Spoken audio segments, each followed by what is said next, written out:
All right, we'll start at the end of the third line from the top on Chovtes.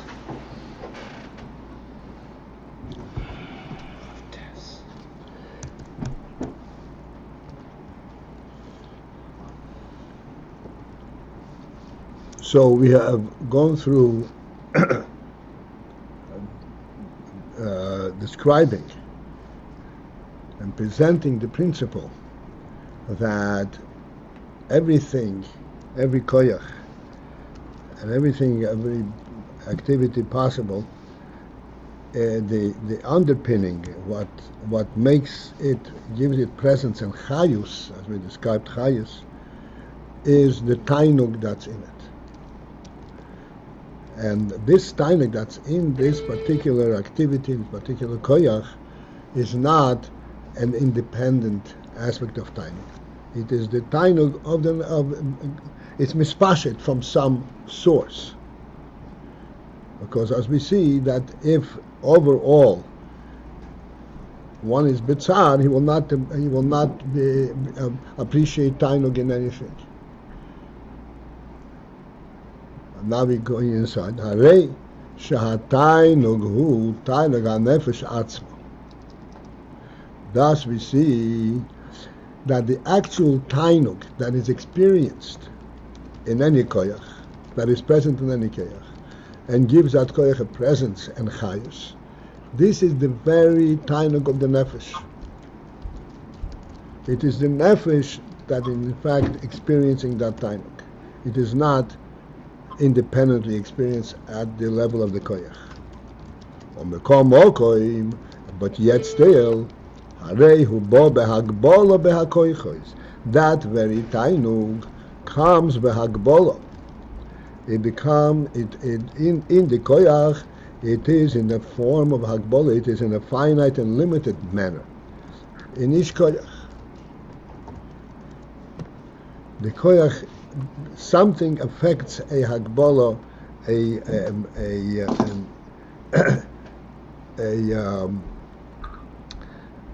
a definitive effect on the einig itself, and that is what we started last night. Shaharei hatainug be'etzem, since that the tainug in essence muslol umufshadu mikol hakoyches.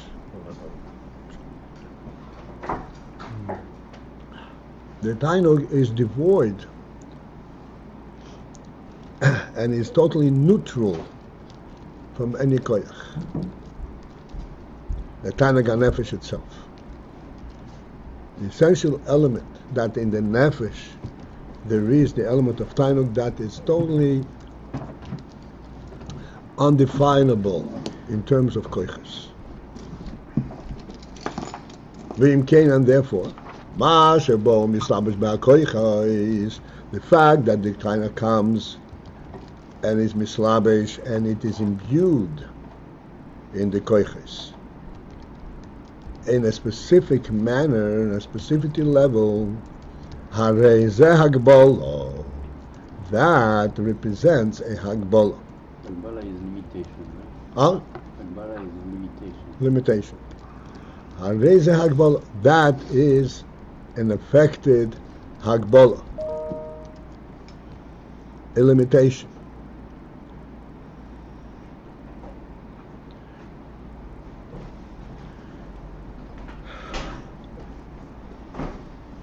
The fact that there could be a tainug from a specific koyach, from a specific activity, and as we discussed last night,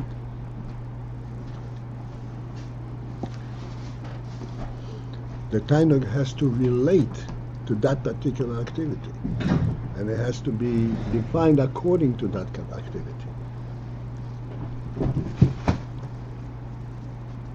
At that point, the tainug cannot be neutral. It has to be a tainug that relates, that's what's called slavish. It relates to that particular activity. Like we're saying,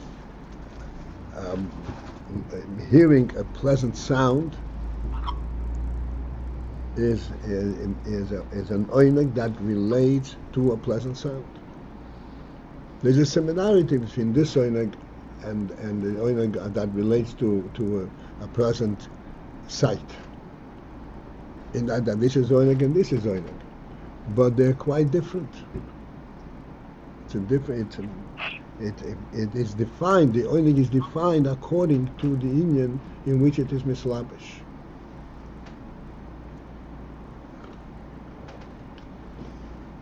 Therefore, that represents a hagbola, a defining element upon the tainuk, since that the tainuk in itself, in its own essence, in real essence, does not represent, does not relate to any particular koyach. Therefore, in order for the tainuk to be able to relate a particular koyach, it has to be defined, redefined according to this koyach. This is called hagbola.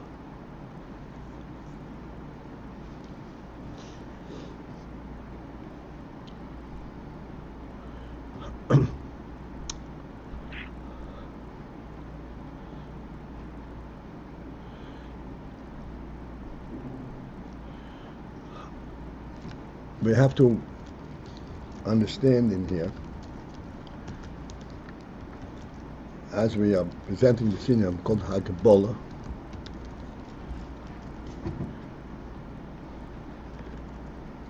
it is, you would ask, why is it a hagbola? It's not only a hagbola, it's a completely new creation.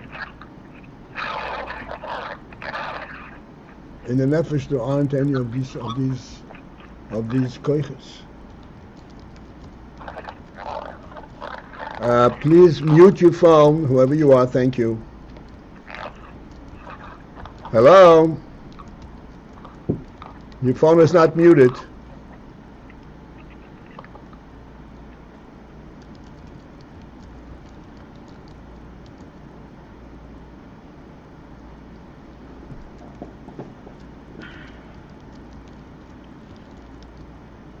So we have to understand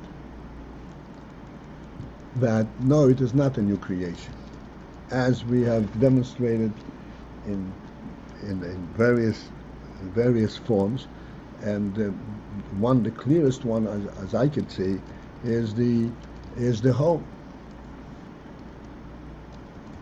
That everything that takes place in the home is a clear derivative of the home element. But it is at a different level completely. And it expresses itself totally differently. But it is a derivative. It relates to the overall reality of the home. It's not a new creation. Like if you would put a car into a dining room, you're creating something new. And if it's conceivable that a person would have oinek from a car in a dining room, then you say you've created a new nefesh, a new perception of what a home is. But that is not the case. As a matter of fact, he would not appreciate a car in dining room. Shlomo Innocent appreciates a scooter in dining room, but that's because it can be made unobtrusive. But if he would stand right in the middle, then that would be disturbing even to Shlomo Innocent, right? Yep. So everything where the Tanakh is mislabish is actually related to the source of the Tanakh. The fact that it's mislabish is a hagbola. It's taking the higher element of the Tainuk and defining it in this particular manner. And particularly the proti b'chol dover shemisanek bei. Tainuk proti in the individual Tainuk, in everything in which he's misanek, in which he experiences oinek. Harei hu bo behagbola So there, the Tainug comes, is brought down, and it is imbued by Hagbola in a limited fashion, in proximity and in proper measure for that thing. This latter this latter thing is a further derivative, just as we have the derivative of Tainug that turning a nefesh mislabish in different koiches, such as the koich hadibur, hashmiya, or halicho, or atnua on the hand, and so forth. Within that itself, the koich hatnua, for example, the koich hatnua means the koich in the hand of movement. The koich of movement in itself, in the realm of movement, it is limitless. There are all kinds of different movements. And there is an oinek in every specific type of movement. So there clearly the Tainug is further re-identified, re-limited, that he should appreciate, he should give oinek in this particular moment.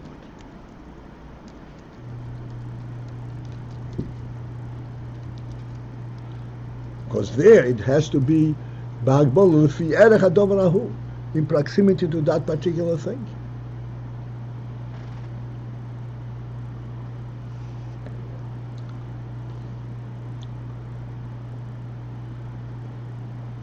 A person has an oinek, for instance, in throwing a baseball, in pitching. So that is a certain type of force in the hand that is involved in, and then he has to pass the ball. If he pitches the ball, then he's not doing what he's supposed to be doing. He's supposed to pass the ball in a very light manner. It's very similar activity, but really it has to be applied very cautious, very careful limit.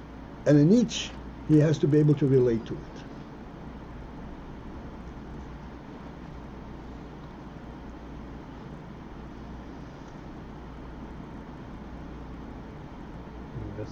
This is showing on the way that the Tainug, although connected to an overall Tainug, comes down to be very specific to every individual kosher. Right. So we have two things. It's the very Tainug that is completely, that originates in the nefesh, that is limitless and undefined and undefinable. Hafshota. And that same Tainug is mislabish in a specific element.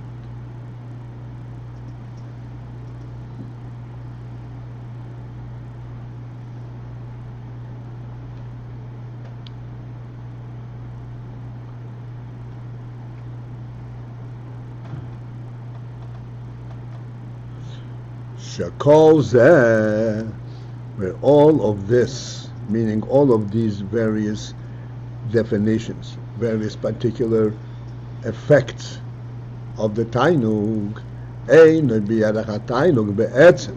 is not in proximity at all the Tainug be'etzem klal. It is not at all in proximity to the etzem hatainug.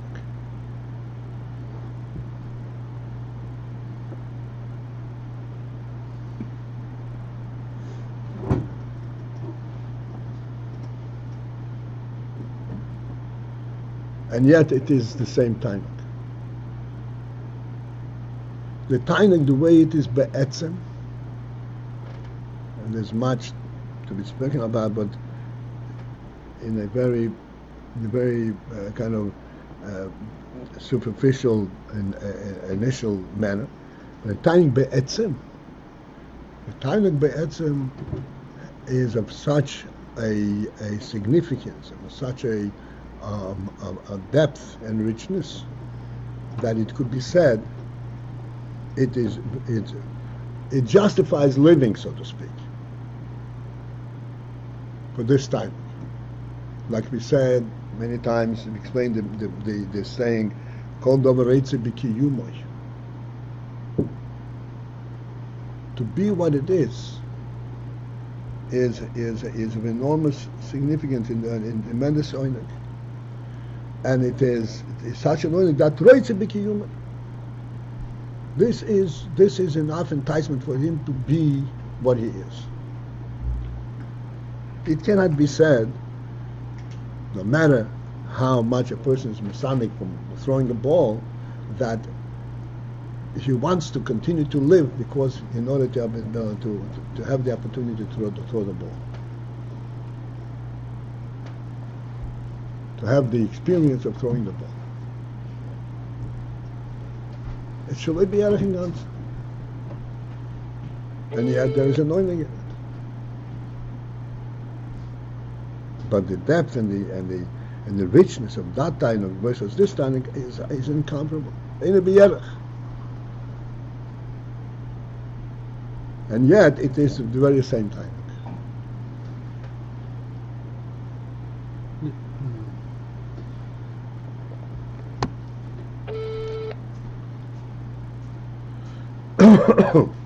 I'm sure you talked about this last night, but I don't know if I caught it on the phone. But it's the very same tainug.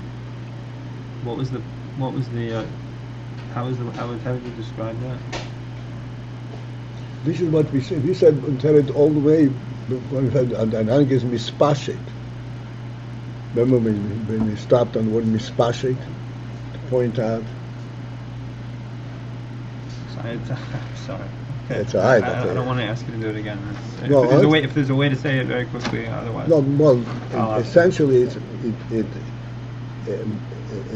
is the tainug hanefesh, the initial tainug hanefesh, which is the essential element of the nefesh, the essence, and from that is mispashit, drawing into all the koyachs. And any koyach and anything that a person experiences, an oinig, that is the same oinig. Even you asked the question, how can it be oinig in an avera? Yeah. I'm just trying to. I mean, technically I understand, but I'm saying, what's behind that? Like, why does it dafka have to be the tainug in each individual thing? Why does it have to be the very same tainug? Well, we have shown it from various experiences. Why it has to be? Maybe that's not the right word. Why it has to be? What's the principle behind the tainug? Always has to be connected to the source. Tainug always has to. It's not tainug if it's not totally one with. It's in the surrounding environment. That's the inyan. Not surrounding it, the source. The source. Source, that which initiates.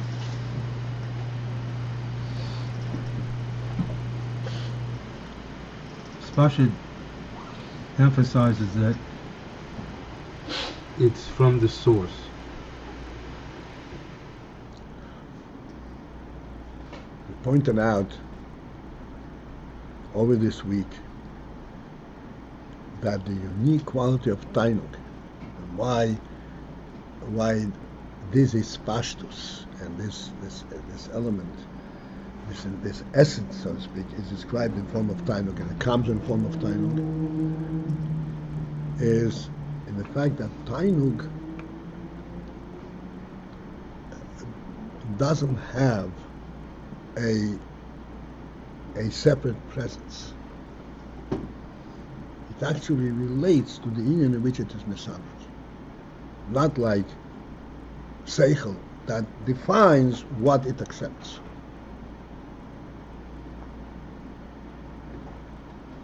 Tainug doesn't define.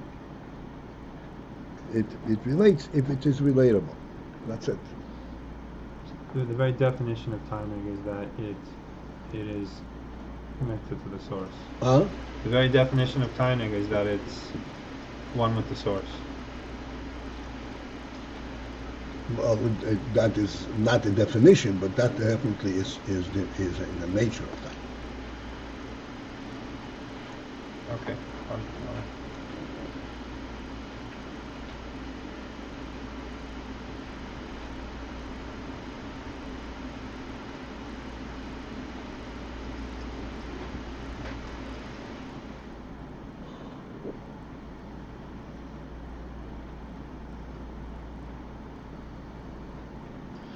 ובהכרח lemer.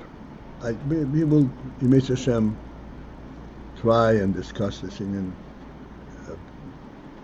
after we get the whole presentation, whatever wants to present to us, and we'll discuss it perhaps more in our terminology. But clearly we have to understand that if we fail to define Chokhmah, Tainug is totally beyond definition. As a matter of fact, this is the great error that the secular world has made, because they fail to relate to the principle of Tainug. And therefore, since there is no Tainug, the only thing that they can relate to is that which is a definable cause. This is where they came up with this fantastic craziness of the whole evolutionary process. Everything is just pushing the other, because there is no reality to anything. Because they fail to realize that there is a reality in everything.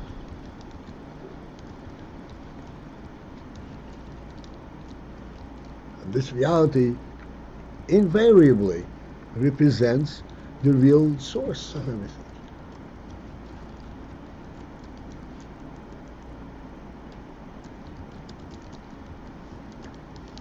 That's the emphasis of Spashti.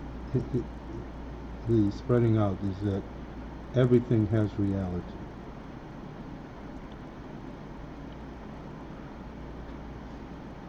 No, these are two separate inyanim. There's two separate inyanim. Oineg gives everything. There is. We explained that in the core and the essence of everything is in the oineg. The oineg provides a real presence to everything. We explained that there is a distinction between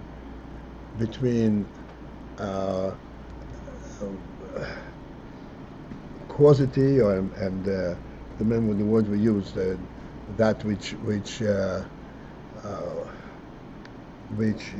initiates a certain activity and the possibility of that activity,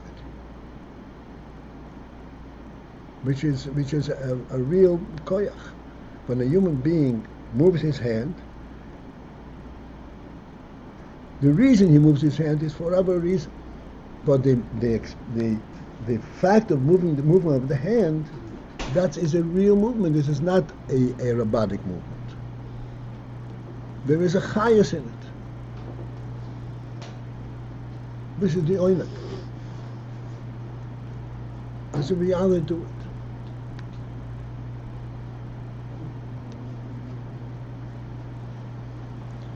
Now we say that this reality and this oinak is not an independent piece of oinak in the hand, but actually this is the very oinak that originates in the nefesh. And it is the nefesh that, so to speak, experiences that oinak of the movement, but at a much reduced level. It is entirely correct to say, as we have demonstrated in the discussion of him, this discussion, that a person would not have oinek if he's in a tzar. It is entirely correct to say that if a person has oinek from a hand movement, it is his nefesh that's misanik in it. It's not the hand.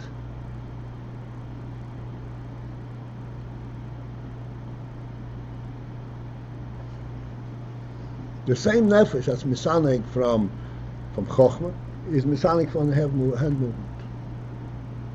But it's shalei be'erech, in terms of the depth and quantity and so forth, and the quality of the oinek. But nevertheless, it's the same oinek.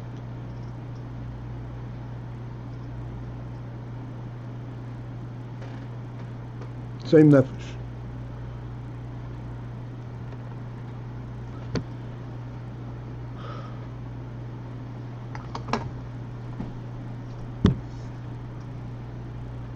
Did you get that point?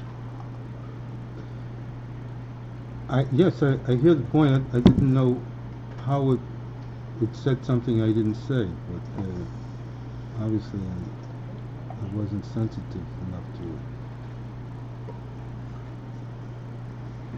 All right. And I'll explain to you, because I want you to understand it.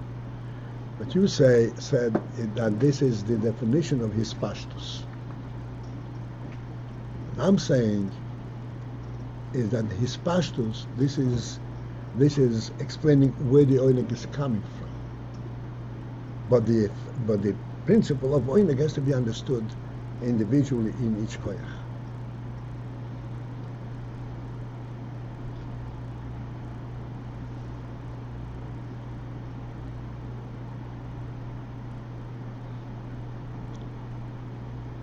And this principle of the koyach, the oinig that's in each koyach, this is what makes the koyach real. Each koyach is a real koyach. See? Please understand what I'm saying. It could be viewed, if we were just to focus on his pashtus, then would be that the nefesh is telling the hand to move. Yes, it's not a body. The nefesh is telling them, but the hand itself is not moving. The hand itself is not participant in the movement. The nefesh is forcing it to move, so it's moving. It's not an external move; it's an internal command. But still, it's a command in the hand. If we were to focus exclusively on the hispashtus, so that's why we have to understand. No, it's not. It's a real hispashtus. It's mislabish. It's the oinek that's in the hand. As if to say it has its own degree of its own autonomy or own experience. It has its own experience, not autonomy. And that goes further than this. But this actually is pashas from the nefesh. But it is clearly defined according to the hand, and the hand is, and that experience is in the hand itself.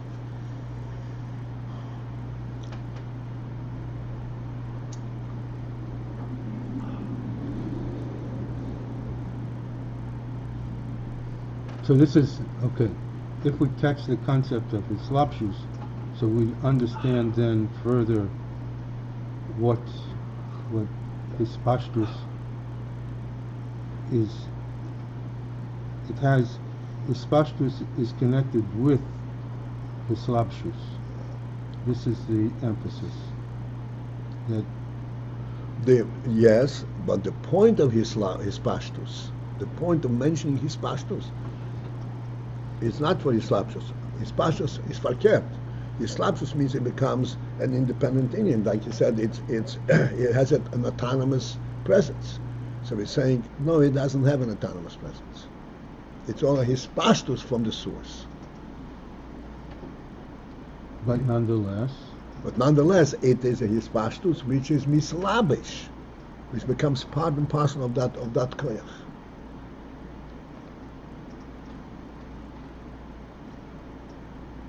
That's a real experience in each koyach. Each koyach is alive, is truly alive.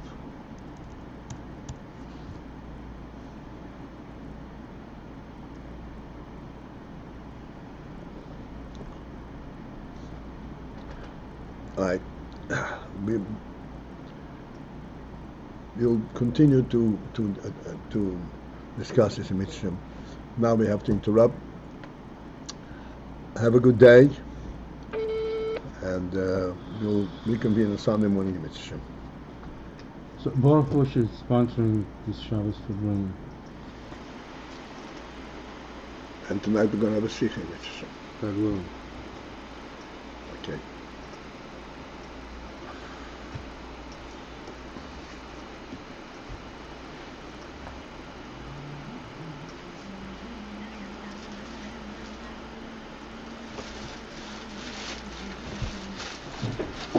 It's not autonomy, but it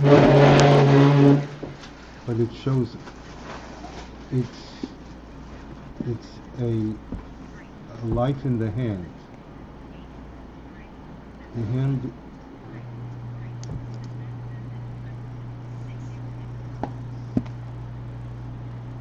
What'd you say? This guy is refusing to obey commands. Yeah, what? Almost on the level of children.